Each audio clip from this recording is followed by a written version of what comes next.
Hello everyone, मेरा नाम गौरव शर्मा है और आप इन्फॉर्मेटिव शर्मा का एक और एपिसोड देख रहे हैं। इस एपिसोड में हम बात करेंगे अर्बन लेजेंड्स की। अर्बन लेजेंड्स, जिसको आम भाषा में लोक कथाएँ भी कहते हैं। लोक कथाएँ हमारे पूर्वजों जैसे दादा परदादाओं के थ्रू होते होते हम लोगों के पास पहुँचा है। लगभग सभी ने अपने जीवन में लोक कथाएँ ज़रूर सुनी होंगी, सब ने ही सुनी होंगी। तो लोक कथाएँ या लेजेंड्स पारंपरिक कहानियां हैं जो एक समाज खुद को बताता है, जो समाज के विश्व दृष्टिकोण, विश्वास, सिद्धांतों और अक्सर भय को प्रतिनिधित्व करता है। ये कहानियां ऐतिहासिक तथ्यों पर आधारित है, जो उन लोगों के कारनामों को वर्णन करती है जो वास्तव में कभी जीवित थे, लेकिन समाज के साथ जिनके कारनामों को बहुत बढ़ा चढ़ाकर पेश किया गया है, बहुत बढ़ा चढ़ा के। जैसे कि होता आम था, सुनाया इमली जाता था। अब आम आम आम आम ऐसे करके बहुत बढ़ा चढ़ा के सुना दिया गया। तो पुराने ज़मानों में ऐसा हुआ कि जो लोग इलिटरेट थे, जिनको लिखना पढ़ना नहीं आता था ढंग से, तो उन लोगों ने अपनी मान्यताओं, परंपराओं को आगे बढ़ाने के लिए एक दूसरे को बोलने का ही सहारा था उनके पास। तो वो लोग जनरेशन बाय जनरेशन एक दूसरे को बताते थे और ऐसे ऐसे करके आता गया। उन लोगों के पास ना कोई एक्सप्लेनेशन था, ना कुछ था, उनको बस ये बात अब बतानी थी। जैसे कुछ हुआ उनके साथ, कुछ उन्होंने देखा, वो आगे उनको शेयर करना है, वो उन्होंने शेयर किया। अब वो थ्रू आउट होते होते हम लोगों के पास पहुंचा है। तो वो ज़रूरी नहीं है कि वो फिक्स ही रहेगा। वो टूट फूट चुका है, बहुत बार तोड़ा गया है, बहुत बार बनाया गया है, ऐसे ऐसे करके तब हमारे पास आया वो। लेकिन अभी के टाइम में जो हम लोग की जनरेशन है, हम लोग के पास, हम लोग पढ़े लिखे हैं, प्लस हमारे पास लगभग हर चीज़ों की साइंस एक्सप्लेनेशंस हैं। सब चीज़ों का एक फैक्ट है, सब चीज़ एक्सप्लेंड होकर के आती है हमारे पास। बुक्स हैं, इंटरनेट है, गूगल है, हर चीज़ यहाँ पे मिल जाती है, सब कुछ। जैसे कि फॉर एग्जांपल हमारे पास साइकोलॉजी, थियोलॉजी, हिस्ट्री, साइंस आदि जैसे विषय हैं जिनके माध्यम से हम खुद से पूछ सकते हैं कि ये धरती गोल क्यों है, ये हमारे अगल बगल जो ऐसा हो रहा है, ऐसा क्यों हो रहा है, पत्थर मारने पे पानी ऐसे वाइब्रेट क्यों करता है। तो हम लोग खुद से ये सब सवाल पूछ सकते हैं और हमें और उसका आंसर भी हमें मिल जाता है गूगल पे या फिर टीचर वीचर से, स्कूल में, ट्यूशन में मिल जाता है। पहले के टाइम में ऐसा नहीं था। तो उन लोगों ने कुछ देखा, कुछ पढ़ा, कुछ सुना, तो उसको नाम दे दिया मिथ या फिर लेजेंड। मिथ या फिर लीजेंड लोक कथाएं। हालांकि शहरी जो लोक कथाएं हैं, उनकी जो श्रृंखला है, वो दुनिया भर की अधिकांश संस्कृतियों ने वास्तविक में घटित घटनाओं को दोबारा बनाकर अपने लिए बनाई है। ये निश्चित रूप से मूल घटना अगर शायद पहले कभी हुई होगी, तो मूल घटना की मनगढ़ंत बातें हैं जो एक लोक कथा को जन्म देती है। यहाँ तथ्य और कल्पना का पता नहीं चलता है। हालांकि वे जटिल सामाजिक मनोवैज्ञानिक मान्यताओं पर प्रकाश डालने में मदद करती है। जैसे कि उस टाइम के लोगों की मेंटलिटी क्या थी, उस टाइम किस टाइप के क्राइम हुआ करते थे, दृष्टिकोण कैसा था उनको, उनका किसी चीज़ को देख के बच्चों की देखभाल कैसे होती थी, ये सब चीज़ से उस टाइम का पता चलता है लोक कथाओं से हम। ठीक है, तो आज जो हम लोक कथाओं की बात कर रहे हैं, उसमें हम पूरी तो लिस्ट नहीं बना सकते अभी एक वीडियो में, वो बहुत लंबी हो जाएगी। तो पहले नंबर पे हमने रखा है बुलेट बाबा को। बुलेट बाबा, रॉयल एनफील्ड बुलेट बाबा। भारत एक ऐसा देश है जहाँ हर कुछ किलोमीटर पे आपको एक मंदिर दिख जाएगी। इन मंदिरों को अपनी अपनी पहचान और अपनी मान्यताएं होती हैं, जहाँ लोग दूर दूर से मन्नत मांगने आते हैं। ठीक है, देश में प्रधानमंत्री नरेंद्र मोदी, कांग्रेस के अध्यक्ष सोनिया गांधी, रजनीकांत, इनकी भी मंदिरें हैं। लेकिन क्या आपने कभी एक मोटरसाइकिल की मंदिर सुना है? कभी आपने सुना है कि किसी बाइक, मोटरसाइकिल, इसकी भी मंदिर हो सकती है? चौंकिए मत, क्योंकि ये कल्पना नहीं है बल्कि सच्चाई। राजस्थान एक ऐसा गांव है जहां मंदिर के अंदर भगवान की मूर्ति को नहीं बल्कि रॉयल एनफील्ड बुलेट 350 सीसी को रखा गया है। खास बात यहाँ की यह है कि यह बाइक लोग दूर दूर से पूजा करने आते भी हैं। ऐसा नहीं है कि बस रख दिया है कि इन्होंने अपना बाइक था रख दिया, वो अपनी फैंटेसी पूरे करने के लिए और बस हो गया, ऐसा नहीं है। वहाँ लोग आते हैं सच में पूजा पाठ करने। उस बाइक की। बताया जाता है इस मंदिर का नाम ओम बन्ना धाम है। ओम बन्ना धाम। ओम बन्ना धाम राजस्थान के जोधपुर से लगभग 50 किलोमीटर दूर पाली शहर के पास चोटीला गांव में स्थित है। लोग इसे बुलेट बाबा के मंदिर से भी ना जानते हैं। दरअसल करीब 30 साल पहले इस गांव में ठाकुर जोग सिंह राठौर के बेटे ओम सिंह राठौर की एक सड़क दुर्घटना में मौत हो गई थी।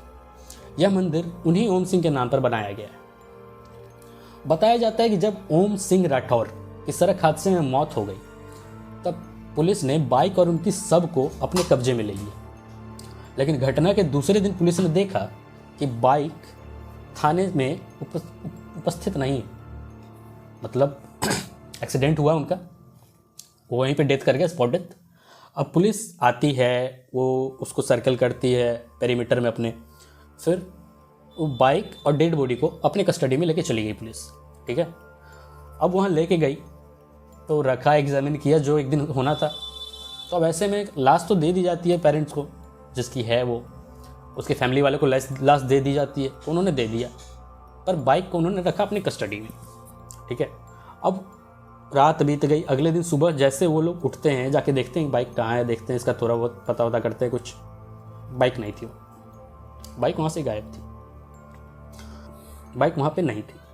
तो अब क्या हुआ, ये लोग फिर से ऐसे ढूंढते ढूंढते गए वहाँ पे, वही जहाँ पे एक्सीडेंट हुआ था। उन्होंने वहाँ देखा कि बाइक वहाँ पे लगी हुई।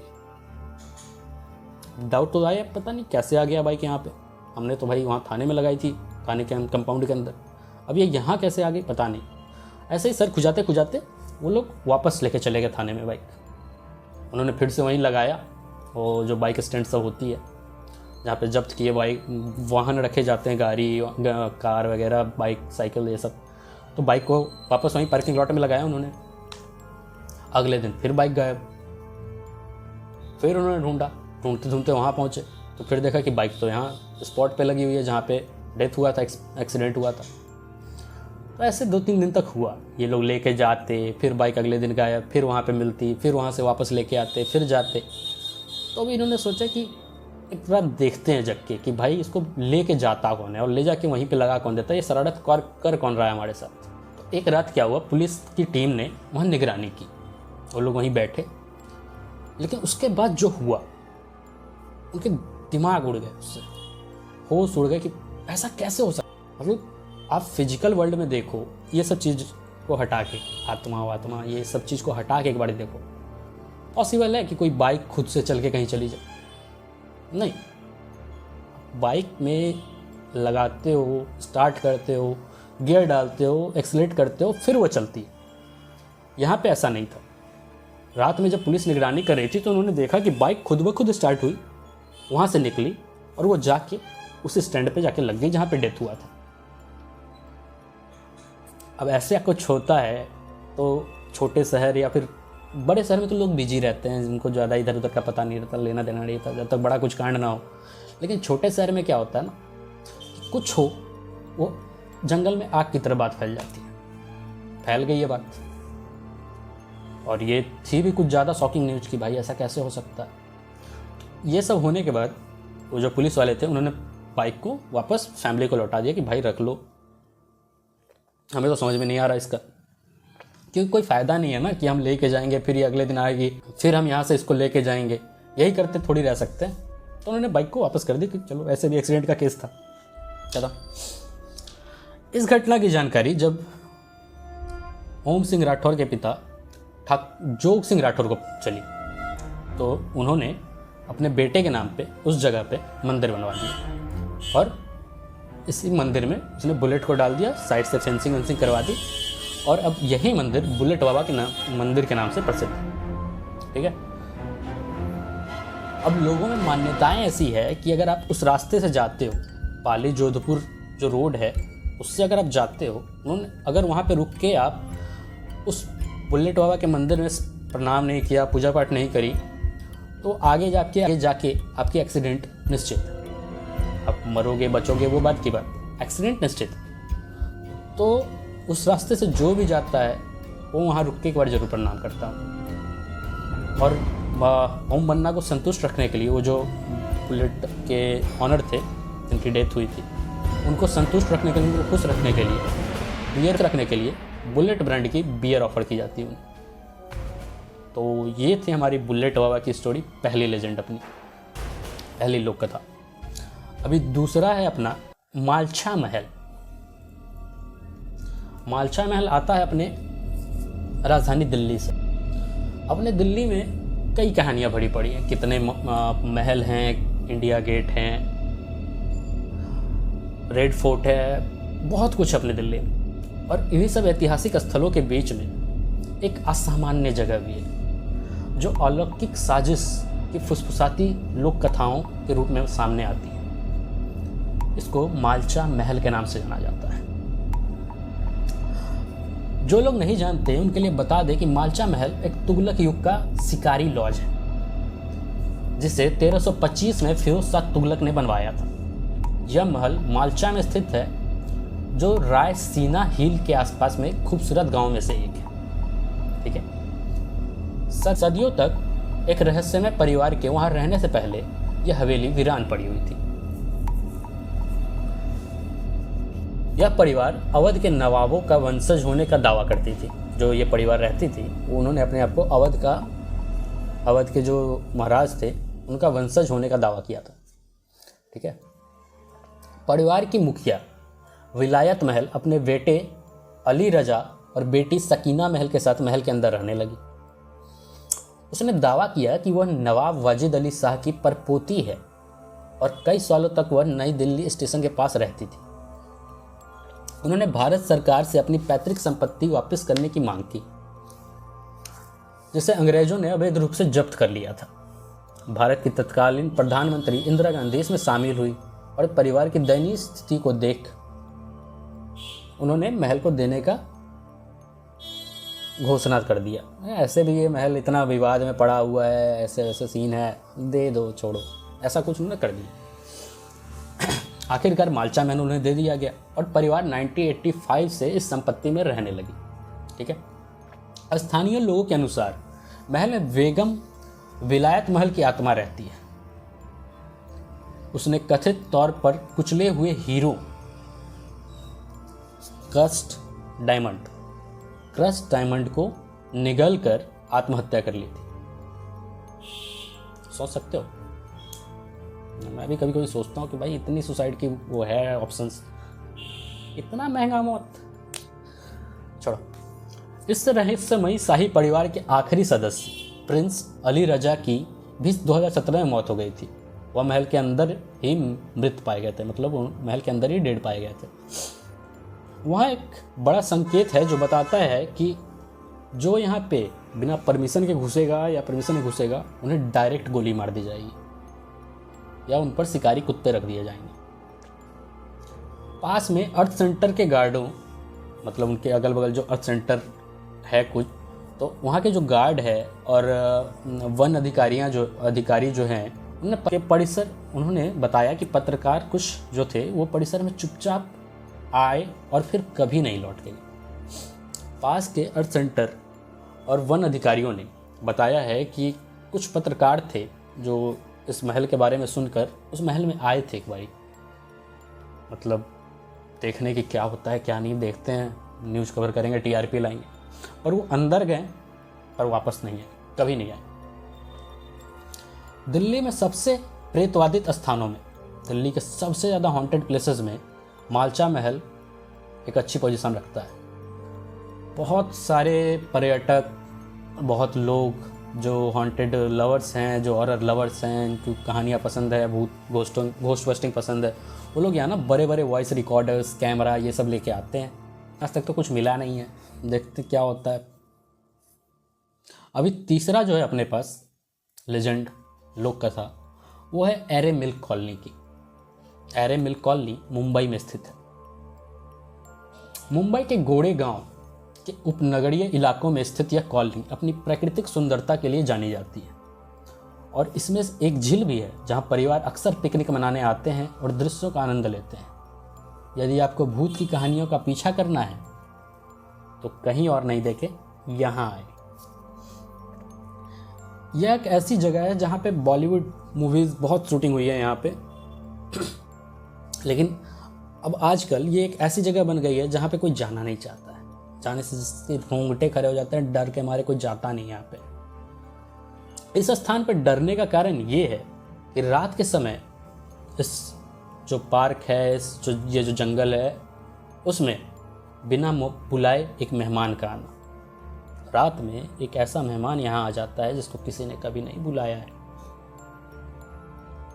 कॉलोनी के गार्ड जो वहाँ पे अच्छी तरीके से अंदर बाहर से वाकिफ़ हैं, वो लोग बताते हैं कि वो लोग वहाँ पे महिला भूत को देखते हैं जो अक्सर आसपास अगर कोई गाड़ी चलती रहती है तो उसको रोकने की कोशिश करती है।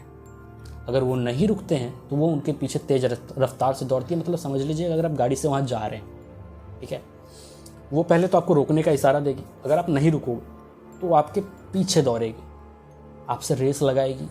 पता नहीं आगे जाके गाड़ी छीनती है या नहीं, मुझे नहीं पता, पर इतना तो सुनने में आया कि रेस लगाती है। अब ये आप पे डिपेंड करता है किस बात पे आप विश्वास करते हैं, नहीं करते तो जाओ भाई देख लो जाके, हमें भी बताना फिर। चौथे नंबर पे आती है हमारी लक्किड़ी गेटवे। हम सभी इस खूबसूरत राज्य केवल के हरित और सुंदर पक्ष से परिचित और इसका अनुभव भी कर चुके हैं। लेकिन आप में से कितने लोगों ने डरावनी कहानियों के बारे में सुना है जो गंतव्य और वहाँ के लोगों को परेशान करती है? केरल में प्रेतवाधित स्थानों के बारे में बात करते हुए कुछ वास्तविक डरावने स्थान हैं जो आपको आतंक की कहानियों से डरा देंगे। कई प्रेतवाधित स्थलों में से एक वायनाड में श्रृंखलाबद्ध वृक्षों के डरावने वाले थमारसेड़ी घाट दर्रे की कहानी है, जिसके बारे में माना जाता है कि यहाँ कड़िनथंदन नामक एक स्थानीय आदिवासी की भटकती आत्मा रहती है। ऐसा कहा जाता है कि अतीत में जब ब्रिटिश लोग भारत पर शासन करते थे तब वायनाड का रास्ता केवल कुछ स्थानीय जनजाति को ही पता था। जो उस एरिया में रहते थे, जो जनजातियाँ सब थी, उनको ही बस उस रास्ते के बारे में पता था। इस खूबसूरत खजाने तक पहुँच पाने और सबसे छोटा रास्ता खोजने के लिए एक ब्रिटिश इंजीनियर ने एक स्थानीय आदिवासी की मदद ली एक दिन, जिसे कारीथंदन के नाम से जाना जाता था। एक बार जब इंजीनियर को अपना रास्ता मिल गया तो उसने निर्दोष व्यक्ति कारीथंदन को मार डाला वहीं पे, ताकि वह रास्ता खोजने का क्रेडिट अपने ऊपर ना ले सके। यहाँ पे हुआ क्या कि वो जो रास्ता था वायनाड जाने का, वहाँ पे कुछ लोकल जनजाति रहती थी और वो जो रास्ता था जो मेन केरल से कनेक्ट करता था, उसके बारे में कुछ जो जनजाति रहती थी वहाँ पे उनको ही पता था। तो एक बार एक ब्रिटिश इंजीनियर को ख्याल क्या आया कि इस इलाके को ढूंढते हैं और उसमें जो खजाना वजाना होगा उसको लूटा जाएगा। खजाना मीन्स शायद पेड़ पौधे इन सब के बारे में कुछ होता होगा, या फिर रूल करने के लिए मे भी, तो लूटा जाएगा। तो उसने वहाँ के ही एक स्थानीय जनजाति में से एक जो था, कारीथंदन नाम था उसका, उसको अपने में लिया कि चलो साथ में करते हैं, तुम्हें कुछ पेमेंट कर देंगे, पेमेंट कर दिया जाएगा तुम्हें। तो वो मान गया।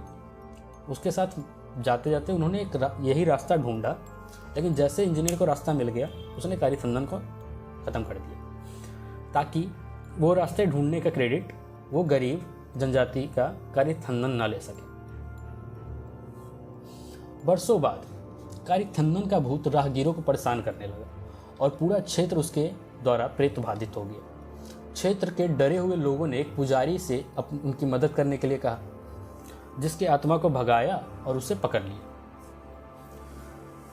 पुजारी ने जादू किया और पकड़ी गई आत्मा को एक जंजीर की मदद से एक पेड़ में बांध दिया। जंजीर वाला यह पेड़ अभी भी लक्किड़ी के राजमार्ग के पास देखा जा सकता है। वाला पेड़ लक्किड़ी में मिलेगा, जो वायनाड के सबसे ऊंचे स्थानों में से एक है और थमरसेरी घाट का दर्रा का रास्ता है।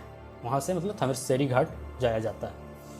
लक्किड़ी से लगभग 1 किलोमीटर दूर यह पेड़ खड़ा है, जिसे आप जंजीर से बंधा हुआ देख सकते हैं। खैर, पिछले कुछ वर्षों में पेड़ स्वाभाविक रूप से लंबा हो गया है, लेकिन अविश्वसनीय रूप से पेड़ के साथ साथ श्रृंखला, उसके जो ब्रांचेज है वो भी लंबी हो गई है। यह वास्तव में बढ़ रहा है जो गंभीर रूप से डरावना है। एक ऐसा तथ्य जिसको कोई एक्सप्लेनेशन नहीं है कि लंबा तो हो सकता है, समझे, पर जंजीर से बंधा हुआ है वो ब्रांचेस उसके कैसे बढ़ सकते हैं। हालांकि यह जगह पूरी तरह से प्रेतवादित है और यहाँ कई डरावनी कहानियां हैं। बस एक ही थी, ऐसे ऐसे बहुत हैं उस इलाके में। लेकिन इसने जनजातियों के लोगों को वायनाड के पहले शहीद करिथंदन का सम्मान करने से नहीं रोका है। वो जो करिथंदन था, लोग उसकी वहाँ इज्जत करते हैं और उसका सम्मान करते हैं। हर साल मार्च के दूसरे रविवार को PEEP people's action for educational and economic development of tribal people नामक एक संगठन है जो करिथंदन को याद में एक रैली निकालती है। इस रैली को करिथंदन स्मृति यात्रा भी कहा जाता है। अब हमारा पांचवा और जो इस वीडियो का लास्ट लोक कथा होने वाला है वो है द लेजेंड ऑफ 7 पगोडाज। 7 पगोडाज की लोक कथाएं। महाबलीपुरम तमिलनाडु का एक शहर है और चेंगलपट्टू जिले का हिस्सा है। यह कोरोमंडल के तट पर स्थित है जो बंगाल की खाड़ी का एक हिस्सा है। महाबलीपुरम शहर को ममल्लपुरम भी कहा जाता है। इसे 7 पैगोडा का उपनाम दिया गया है। जो महाबलीपुरम है इसको 7 पैगोडास का उपनाम दिया गया है क्योंकि महाबलीपुरम शहर के बारे में लोक कथा है कि महाबलीपुरम के समुद्र तट के किनारे एक प्राचीन मंदिर के साथ साथ 6 और मंदिर हुआ करते थे। महाबलीपुरम पल्लव साम्राज्य का एक हिस्सा हुआ करता था। इस शहर का नाम पल्लव राजा नरसिंह वर्मन प्रथम के नाम पर रखा गया था। प्राचीन मंदिर 8वीं शताब्दी में पल्लव राजाओं द्वारा एक अन्य पल्लव राजा नरसिंह वर्मन द्वितीय के शासन के दौरान निर्मित 7 पगोडा मंदिर। महाबलीपुरम शहर का प्राचीन नाम तिरुकोदल्लमलई है। महाबलीपुरम शहर के बारे में लोक कथा लगभग पूरे देश में प्रसिद्ध है, खासकर तमिलनाडु के लोगों के बीच। पौराणिक कथा ऐसी है कि प्रहलाद, हिरण्यकश्यप, इन सब की कहानियाँ सबने सुनी है, तो उसको एक नहरों में ले चलते हैं। प्रहलाद भगवान विष्णु का भक्त था, लेकिन उसके पिता ने भगवान विष्णु की पूजा करने से इनकार कर दिया, जिससे प्रहलाद बहुत निराश हो गया। वह भगवान विष्णु में अपने पिता की आस्था जगाने की कोशिश करता रहा, लेकिन उसके पिता को कोई फर्क नहीं पड़ा। एक बार हिरण्यकश्यप और उसके पुत्र प्रहलाद के बीच विवाद के बाद राजा ने अपने पुत्र को निर्वासित कर दिया, लेकिन बाद में उसे वापस आने दिया। फिर एक और विवाद शुरू हुआ और प्रहलाद ने कहा कि भगवान विष्णु हर जगह निवास करते हैं, यहाँ तक कि उनके घर की हर दीवार पे भी। यह सुनकर राजा ने क्रुद्ध होकर खंबे में अपना गदा मारा कि है तेरा भगवान यहाँ, इधर मारा, है तेरा भगवान यहाँ, कहाँ है तेरा भगवान, कहाँ है तेरा भगवान। ये सब हुआ। तो परिणाम स्वरूप हुआ ये कि जो विष्णु भगवान थे वो प्रहलाद की लगन और ये सब देख के पहले से बहुत खुश थे। अब आज उनके भक्त को प्रूफ करना था कि तुम्हारे भगवान है या नहीं। वो नहीं चाहते थे अपने भक्त को हराना, तो उन्होंने वहाँ पे नरसिंह अवतार लिया। एक खंबे पे जैसे उसने मारा कि कहाँ है तेरा भगवान, तो उस खंबे से निकले नरसिंह देवता अपने, और उसने राजा को फाड़ के मार डाला। उसके जो वरदान थे उसके अकॉर्डिंग, ये सब कहानी तो आप जानते ही हैं। बाद में उसने हिरण्यकश्यप को मार दिया। अब हिरण्यकश्यप के मरने के बाद प्रहलाद को राजा बनाया गया और वो शहर समृद्ध हुआ। अच्छा राजा था वो, बहुत अच्छा था, भगवान को मानता था और खुशी खुशी उसका राज्य बढ़ा, सब कुछ हुआ। बाद में बाली नाम का एक पोता हुआ प्रहलाद का। ओके, बाली ने महाबलीपुरम शहर को पाया। अब बाली जो है महाबलीपुरम शहर का राजा हो गया, इसलिए इस शहर का नाम महाबलीपुरम पड़े। महाबलीपुरम शहर के बारे में स्थानीय लोगों के बीच लोक कथा है कि भगवान इंद्र इस राशि, ये जो महाबलीपुरम शहर था वो बहुत सुंदर था, ठीक है। और भगवान इंद्र जो हम लोग सब जानते हैं कि वो कितने जेलस टाइप के गॉड हैं अपने हिंदू के, तो उनको जो है ना इस महाबलीपुरम से जेलसी हो गई, ठीक है। उन्होंने अपने जेलसी के कारण इस शहर को डुबा दिया। महाबलीपुरम 6 मंदिर जो कभी तट पर चमकते थे, वो जो 7 मंदिर जो थे उनमें से 7 एकदम तट पर चमकते रहते थे, उन्होंने उसमें से 6 डूब गए उस शहर को डुबाने के चक्कर में। तो शहर को डुबाया था इंद्र भगवान ने, उसके चक्कर में वो 6 जो मंदिर थे वो डूब गए। उसमें से बस एक मंदिर बचा हुआ जो तट पे अभी भी है। वर्तमान में केवल एक मंदिर है जो अभी भी महाबलीपुरम शहर के समुद्र के किनारे खड़ा है। महाबलीपुरम के तट पर 7 भव्य मंदिर के बारे में बहुत सारी बातें की गई हैं, लेकिन इसका कोई सबूत नहीं था। मंदिरों का अस्तित्व एक रहस्य था। महाबलीपुरम के 7 पगोड़ा का उल्लेख करने वाला पहला यूरोपीय यात्री जॉन गोल्डिगन था।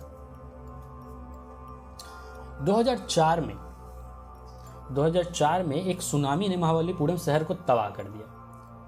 आज मौजूदा शहर का अधिकांश हिस्सा नष्ट कर दिया। लेकिन सुनामी से जो अच्छी बात सामने आई वह यह थी कि इससे पहले की घातक लहरें शहर पर अपनी विकरालता प्रकट करती, समुद्र को वापस खींच लिया।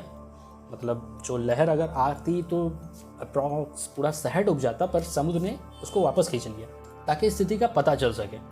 महाबलीपुरम के सभी महिमा मंडित लुप्त मंदिरों के अवशेष, जो वो 7 पैगोडाज में से 6 पैगोडाज डूब गए थे, उनके जो अवशेष थे, मंदिरों के अवशेष तट से लगभग 500 से 600 मीटर दूर पाए गए। अभी तक इसका ये बस मिथ था, एक लेजेंड था, पर अब पाया गया। दीवारों के अवशेषों के साक्ष्य और समुद्र की जमीन पर उनके द्वारा देखे गए लेआउट से पता चलता है कि एक बार 6 अन्य मंदिर थे जो महाबलीपुरम के समुद्री तट पर खड़े थे। शहर के स्थानीय लोग हमेशा समुद्र में डूबे मंदिरों के अस्तित्व में विश्वास करते थे, लेकिन चूंकि 2004 की त्रासदी वो जो हुआ सुनामी वगैरह तक इसका कोई सबूत नहीं था। विश्वास सब करते थे पर कोई उनके पास प्रूफ नहीं था कि ऐसा था ऐसा। लेकिन ये जो हुआ इसके बाद अब प्रूफ आ गया और सब मतलब विश्वास तो पहले से करते थे, प्रूफ भी आ गया। तो गाइज ये थी हमारी आज की वीडियो, जिसमें हमने 5 लेजेंड्स को, अर्बन लेजेंड्स को कवर किया है। अब अर्बन लेजेंड्स की बातें होती तो वो लंबी हो जाती, बहुत लंबी हो जाती, क्योंकि देश बहुत बड़ा है अपना और इसमें उतनी ही लेजेंड्स हैं, तो एक वीडियो में कवर कर पाना पॉसिबल नहीं था। तो अभी ये पहली वीडियो है, आगे और आएगी जिसमें हम एक एक करके यूनिक अर्बन लेजेंड्स को कवर करेंगे। ऐसे बहुत सारे एक अगर पॉसिबल रहा तो एक स्टेट की कवर करेंगे कि हर एक स्टेट में अलग अलग कल्चर में कौन कौन से अर्बन लेजेंड्स हैं। तो उम्मीद करता हूँ कि आपको ये वीडियो अच्छी लगी होगी। अगर अच्छी लगी तो शेयर, सब्सक्राइब और लाइक ज़रूर करें, और कमेंट में आइडिया भी दे दें कि मुझे वीडियो में क्या करना चाहिए, कैसे करना चाहिए, क्योंकि मैं पहले ही बताया कि मैं नया हूँ अभी। तो please help me out here. Take care, bye bye.